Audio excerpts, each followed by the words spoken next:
Is crypto about to pump? Well, it's time to read the room and truly understand what is actually going on in the crypto space. A couple of weeks ago, we were all consumed about the news of the SEC suing Binance and Coinbase, and we certainly saw storm clouds on the horizon. But even that didn't dampen the potential bull market that we're about to see. Now, what we're seeing is that BlackRock, the biggest asset manager in the world, holding between $9 and $10 trillion in assets.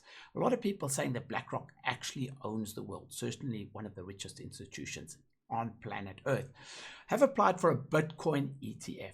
And why does that matter, and what does that do to crypto? That's what we're going to be talking about in this morning's video. Good morning, everybody. Now, as always, before we get into that, let's have a quick look at the Bitcoin price. Bitcoin, as you can see, trading on Altcoin Trader at 584,000 Rand for a single Bitcoin, knocking on the door of 600,000. Now, a lot of people, when asked the question, is Bitcoin and crypto about to pump, they'll say it already has, because we are very close to this year's all-time high, in fact, reaching that last week. So while we've seen a lot of the altcoins take a little bit of a bath with the news of the SEC suing Binance and listing those coins, we've seen a lot of pressure on those coins, a lot of institutions getting scared to invest in the altcoins. We've seen Bitcoin and Ethereum charge ahead, and as I said, reaching all-time highs for the year. And I think that that is going to continue. And we'll talk about the BlackRock Bitcoin ETF and the potential that that has to absolutely blow this crypto space wide, all the way up. The bulls are going to go on a rampage. Now, of course, once this court case with the SEC, and once these fears of the altcoins go away, we're going to see that the Bitcoin price and the Ethereum price is going to cause all the altcoins to follow. Remember that they say Bitcoin and altcoins are tied together with the elastic band. So what we see is the Bitcoin price going up and that elastic band getting tighter and tighter and tighter, and eventually it can't stretch anymore, so it comes up with Bitcoin. And that analogy I found to be true over and over again throughout the years we've seen this happening. It wasn't long ago, a couple of years ago, I used to come on and make videos and actually say, and that's about all the news that we have in the crypto space. But right now, in the crypto space, there is so much news on a daily basis. There's millions of people employed in the sector, and there's so much happening that there's never an opportunity to cover all the news, let alone say that there's not much going on in crypto. And with all this news and all these projects building and all these millions of people being employed and working in the space, it points to one thing. It points to the fact that cryptocurrency is not going anywhere, and this technology is growing stronger day by day, and it's certainly going to be with us for the rest of time. Now, let's talk about BlackRock. So why is everyone so hyped up about this Bitcoin ETF?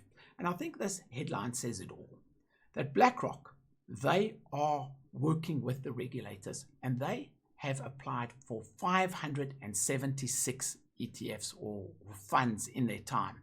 And they've only once been rejected, and that was back in 2014. So they've certainly learned from that single rejection. But that basically points to the fact that they have over a 99% chance of getting an ETF approved. Now, this bull market is unlike anything we've ever seen. And this is a point that is worth noting. We've always seen bull markets being led by retail investors. Retail investors like you, like me, the man on the street that has put their money into the space, put their money in Bitcoin, and sometimes for the tech, but most of all because they're hoping for a return on investment. But for the first time ever, the floodgates are going to be opened for institutional money to pour into the space. And once BlackRock gets this ETF, their client base, their fund managers are going to push so much money into Bitcoin that we're going to see the price absolutely explode. Now, guys, you've got to bear in mind that this is all speculation, and what I talk about on this channel is probabilities. There is nothing that is guaranteed. So before you go and bond your house and make stupid financial decisions, remember that I'm not a qualified financial advisor, and I am simply talking about what I believe is going to happen. There's no guarantees, and we've got to be careful and use common sense whenever investing. Now, if we have a look at this, we've got Cointelegraph, well known in the crypto space. They say that BlackRock has a 50% chance of getting this Bitcoin ETF. and even a 50-50 chance is good odds. A lot of people all over crypto Twitter saying that it's basically a done deal and that the chances are high. But even going back to the fact that there is a 1 in 575 chance that they won't get it, means that there is a possibility that they won't get the Bitcoin ETF, in which case we are going to see the market pull back quite sharply. So that is something to keep in the back of your mind. Now, if you're asking when is this all going to happen? Well, the SEC has the ability to extend deadlines time and time again. So the first date to look out for is the 13th of August. In fact, the 12th of August, but we'll know the news on the 13th. And at that point, it is my understanding that the SEC will probably extend for another 45 days. And as you can see here, then they will have to give an announcement on September 26th. They can extend that for another 90 days. And we can get a final decision on the 23rd of February next year. So what does that mean? That means that between now and the time of the final decision, we are going to see a lot of movement in the market. And it is my opinion that we're going to see Bitcoin take the steps up. We often know that crypto takes a step up and the elevator down. So we're going to see a steady build up. And the timing is perfect because next year we know we're going to see the Bitcoin halving. So we're going to see all of this happening in the crypto space, specifically in the Bitcoin space.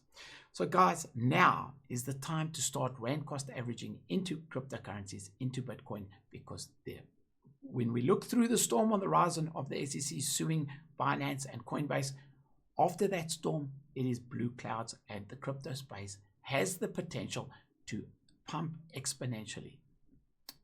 Now, guys, I thought I'd just jump on here and give you a quick update of what I see happening in the crypto space, reading the room, trying to understand what we can see in the months going forward. I'd ask you to subscribe to my channel and stay tuned for more content. That's it from me. I'm out.